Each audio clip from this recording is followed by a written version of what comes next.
नमस्कार, स्वागत है आपका हमारे न्यूज़ चैनल 10 न्यूज़ नेटवर्क में। मैं हूं आपके साथ हिमांशु शर्मा। हमारे साथ अभी मौजूद हैं doctor VP Singh, head and senior consultant laser laparoscopic and general surgery. Sir, आपका बहुत बहुत स्वागत है 10 न्यूज़ के अंतर्गत। मेरा पहला सवाल आपसे रहेगा कि आप एज अ डॉक्टर किस तरीके की जो बीमारियाँ हैं उन्हें ट्रीट कर रहे हैं और किस तरीके के पेशेंट्स? देखिए, मैं एक सर्जन हूँ। मैं मेनली रोबोटिक, लेज़र, लैप्रोस्कोपिक और जनरल ओपन सर्जरीज करता हूँ। इसमें हम लोग हेड टू टो हर सर्जरी करते हैं।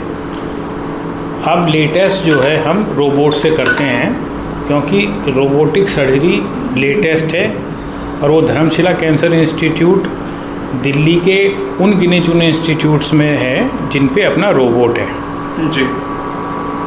इसके अलावा सर, जैसा कि आपने बताया, आप रोबोटिक्स लगातार तमाम सर्जरी में देखने को मिल रही है। अगर आपके डोमेन की बात करें तो ये किस तरीके से नई पद्धति जो है अपने आप में इनोवेशन लेके आने के साथ साथ बीमारियों के निवारण में और ज़्यादा सहयोगी सिद्ध हो रही है? देखिए, जब आप रोबोट यूज़ करते हैं किसी भी सर्जरी में, जैसे for example gall bladder surgery, appendix, hernia या और ट्यूमर के लिए, तो इसका प्रिसीजन ज़्यादा होता है, ब्लड लॉस कम होता है और रिकवरी बेहतर होती है। पोस्ट ऑफ पेन बहुत कम होता है, तो मरीज का रिकवरी बेहतर होती है। रोबोट ऐसा नहीं है कि रोबोट करता है सर्जरी, नहीं, करते हम ही हैं।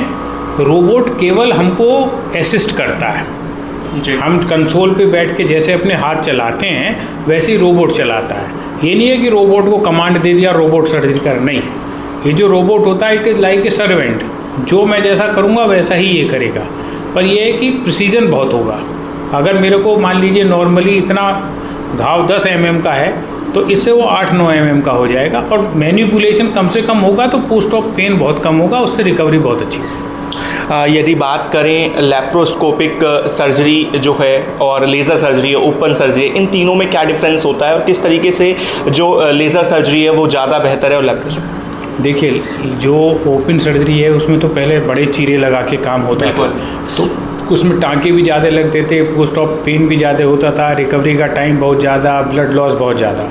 फिर आया आपका लैप्रोस्कोपिक सर्जरी, उसको हम की होल भी कहते हैं। उसमें जो काम हम चीरा लगा के करते थे वो छेद बना के करने लगे हम लोग। फिर उसके ऊपर आया रोबोटिक सर्जरी, उसमें छेद और लैप्रोस्कोप वो तो वही रहा, लेकिन मैनिपुलेशन बहुत कम हो गया, उसमें ब्लड लॉस बहुत कम हो गया, पेन बहुत कम हो गया और आपका प्रिसीजन बहुत हो गया।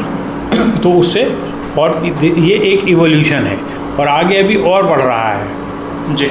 एनसीआर दिल्ली में जो तमाम पेशेंट्स हैं उन मुख्यतः जो है किस तरीके के पेशेंट्स मोस्टली, क्योंकि एनसीआर रीजन में मुझे लगता है कि बीमारियों का कहीं ना कहीं ज़्यादा भी देखने को मिलते हैं, तो किस तरीके से कौन सी बीमारियां मुख्यतः ज़्यादा हैं? प्रिवेंशन के लिए आपकी क्या कुछ सलाह? देखिए, सर्जरी के लिए अगर देखा जाए तो जो बहुत सारी हैं, वो गॉल ब्लैडर स्टोन बहुत हैं, बिल्कुल, हर्निया बहुत हैं, अपेंडिक्स बहुत होते हैं।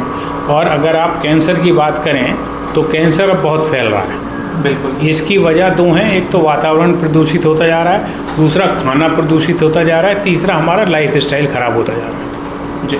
तो इसके लिए सावधानी क्या रखनी चाहिए? देखिए, सावधानी ये है कि आप मिलावट से बचें, बिल्कुल, व्यायाम करें, मेडिटेशन करें, अच्छा खाएं, अच्छा सोचें और अच्छी तरीके से रहें जी। हमारे साथ डॉक्टर वीपी सिंह थे, जिनसे हमने बातचीत की कि किस तरीके से आज जो नई पद्धति चिकित्सा जगत के अंतर्गत आ रही हैं वो किस तरीके से कारगर साबित हो रही हैं और कहीं ना कहीं ये नई इनोवेशंस जो हैं ये चिकित्सा जगत जो है उसमें एक नई सफलतम क्रियाओं को आगे ले जाने के लिए बहुत ज़्यादा कारगर है। आप देख रहे हैं 10 न्यूज़ नेटवर्क। मैं हूँ आपके साथ हिमांशु शर्मा। सर, अपना समय देने के लिए बहुत बहुत धन्यवाद। Thank you.